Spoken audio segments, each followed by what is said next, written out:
Nous, on a eu l'impression de faire le tour du monde avec lui. On a créé la première agence de presse itinérante. Nos bureaux, c'était nos autos. Le monde, c'était notre jardin.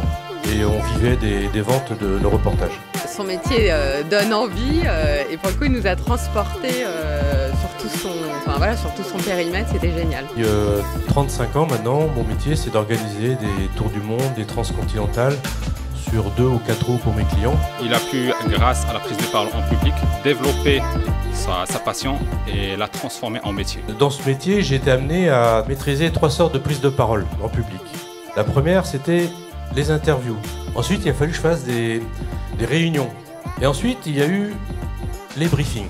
J'ai bien aimé ce focus qu'il a fait sur les briefings. Les briefings sont hyper importants dans ce métier d'aventure. En fait, il y a des parties très sérieuses de communication. C'est hyper important pour la sécurité des clients.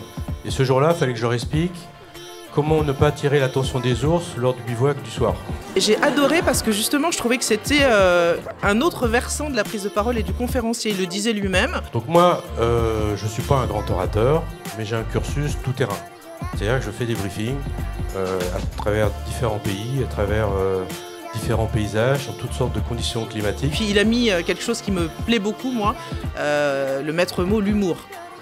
Et c'était juste excellent. Je suis avec ce monsieur, c'est un paysan assez pauvre qui s'appelle Abdallah. Et j'étais chez lui, il nous invitait à prendre le thé. Et à un moment, le téléphone sonne. Il a répondu en faisant C'est un très beau parallèle du pouvoir de la parole. La parole peut nous faire voyager à travers le monde et nous amener à remplir les défis les plus fous.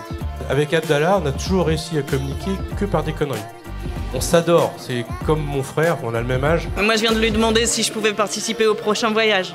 Il m'a fait complètement rêver. C'était exceptionnel. On s'est revus en 2019, 2021, 2022 en Iran, mais on comprend rien. Comme quoi, on peut se parler sans se comprendre.